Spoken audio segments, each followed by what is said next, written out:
রাসূল সাল্লাল্লাহু আলাইহি ওয়াসাল্লাম এই 50 বছর বয়সে তায়েফের ময়দানে দাওয়াত দিলেন।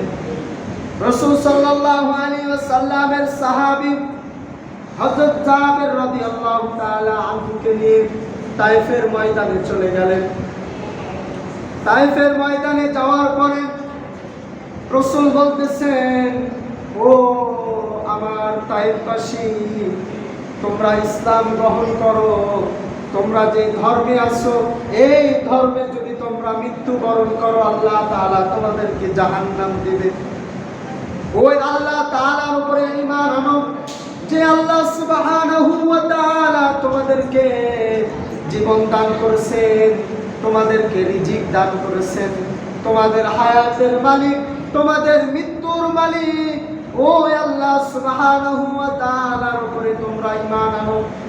যখন এই কথা বলতেছিলেন, তায়েফবাসী ওই কাফেররা বলতেছে, তুমি তো ওই মুহাম্মদ যে মক্কার মধ্যে যাকে তোমাকে পাগল বলে নাম রাখা হয়েছে, তুমি তো সেই মুহাম্মদ। এই তায়েফবাসীর মধ্যে এসে আবার দাওয়াত দিচ্ছ।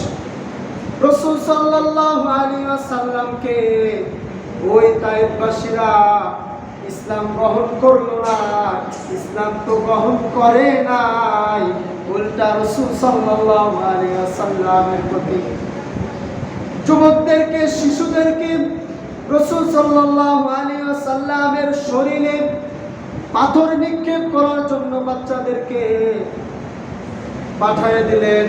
ওই পাগলটাকে তোমরা পাথর নিক্ষেপ করো। রাসূল সাল্লাল্লাহু আলাইহি ওয়াসাল্লামের শরীরে যখন পাথর নিক্ষেপ করতেছিল, আল্লাহ তাআলা সহ্য করতে পারে নাই, জিবরাইলকে পাঠাইছেন, ও জিবরাইল চলে যাও আমার হাবিবের কাছে। যখন জিবরাইল রাসূল সাল্লাল্লাহু আলাইহি ওয়াসাল্লামের কাছে আসলেন, আসার পরে বলতেছেন, ইয়া রাসূলুল্লাহ, ইয়া হাবিবাল্লাহ, আপনি শুধু একবার অনুমতি দেন, একবার অনুমতি দেন, তাহলে এই দুই পাহাড়ের মাঝখানে আমি তায়েফবাসীকে রেখে আমি তাদেরকে নিঃশেষ করে দেব। রাসূল সাল্লাল্লাহু আলাইহি ওয়াসাল্লাম একটা জবাব দিলেন, ও জিবরাইল ভাই, তারা তো আমার কথা শুনছে না, আমার উপর কালিমা পড়তেছে না, ইসলাম গ্রহণ করতেছে না। রাসূল সাল্লাল্লাহু আলাইহি ওয়াসাল্লাম তাদের উপর রাগান্বিত হন নাই।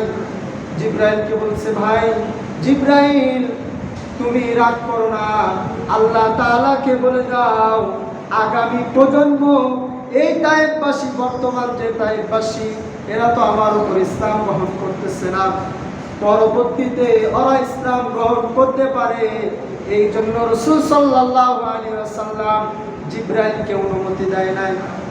এক পর্যায়ে রাসূল সাল্লাল্লাহু আলাইহি ওয়াসাল্লামের শরীর থেকে রক্ত পড়তে পড়তে জুতা মুবারকে আটকে গেল। রাসূল সাল্লাল্লাহু আলাইহি ওয়াসাল্লাম এক জায়গায় বসে গেলেন।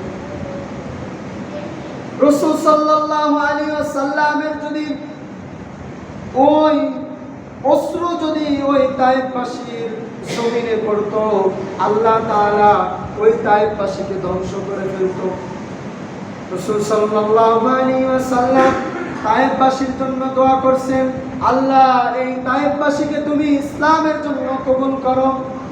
যারা হাজী সাহেব হজের মধ্যে গেছেন, মক্কার মধ্যে গেছেন, দেখবেন ওই তায়েফবাসীটা এখন শহরে পরিণত হয়ে গেছে। সুবহানাল্লাহ।